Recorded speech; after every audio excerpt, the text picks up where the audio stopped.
So in this part of the lesson, which is like the new or review part, this is where you directly teach your children the phonics pattern or the phonics rule.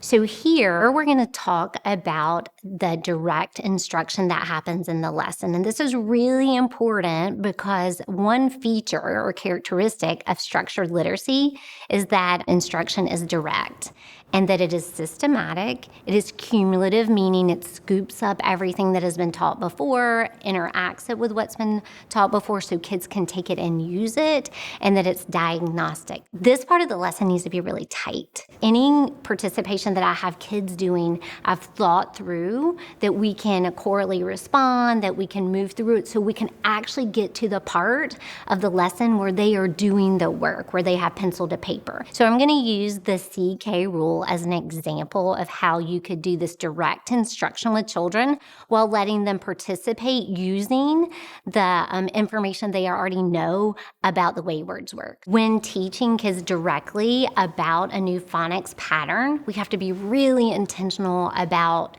how we teach. In this rule with CK, they have to know short vowels. They need to know closed syllables. And then all of the examples that were chosen for our work on the board really are easy for kids to look through and tap and read. So I would look at the board and I would say to my children, hey guys, I want you to take a look right here. Reach into your pocket, pull out your word detective goggles and take a look. And I want you to look at these words and tell me what you notice. They will say things like, oh my goodness, I noticed that all the words end with a K. And I would say, oh my goodness, you're so smart. Look, I'm going to underline all the Ks. Looking all the way through, and at the end, they all would end with a K. And then someone else would go, oh my goodness, they also have a C. And I'll say, oh, look. And we'll underline, we're acknowledging all their good noticing, their word detective skills that they have. And then we'll talk about, oh my goodness, together, this is the CK. And they are very excited. They've used their good noticing. And I say, look at these words, what else do you notice? I've done this enough times and I will tell you they always say, oh my goodness, they all have a vowel. So we look here and we can even call it V for vowel if we wanted to. Look, you are so right. All of our words have vowels. You are such good word detectives. And if they didn't get this part, I could give them a little hint. I could say, I want you to look at your vowel. Do you notice that it is closed in? And immediately they're going to say, oh my goodness, it is a closed syllable.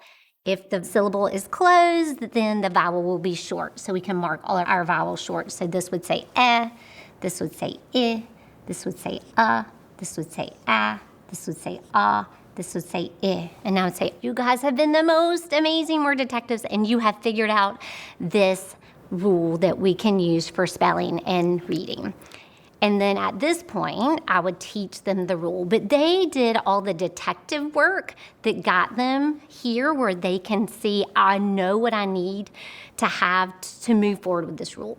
So immediately after a short vowel, at the end of a one-syllable word, when you hear k, you spell it CK, hooray! And that's the rule. Of course, with the kids, I would take more time. We would practice it. They would love it. They would stand up and they would do the cheer. And the cheer is really just this opportunity to connect what they just verbalized and what we just talked about to the rule. So they're making this connection. So I want this chant to help them as they're spelling. And then as soon as they don't need it anymore, we'll take the chant away so that they're just automatically doing the work of spelling words. So from there, I would quickly say, all right, friends, now that you have learned that, we have got to add this to our deck. So I could say, all right, here is our CK flashcard that we're going to learn. And if you look right here, it has a dash, and the dash reminds you that CK can only go after a short vowel at the end of a one-syllable word. So we could read it like this, CK duck, and then I would have them read it. And that is going to now be our flashcard that we will have in our deck. And when we do our flashcard for days to come, we can say CK duck, and then the kids can quickly practice the chant. And then the chant can get shortened to immediately CK hooray, or eventually it just says CK hooray, and they will say it as they're spelling, and it's a nice reminder. So the chant kind of starts really big and has all the words in it, and we go all the way through it, but eventually it just it's a scaffold that we take away the pieces of until the kids no longer need it. That is how we would teach the CK rule directly and explicitly to our children to get them ready to do the work of reading and spelling the words.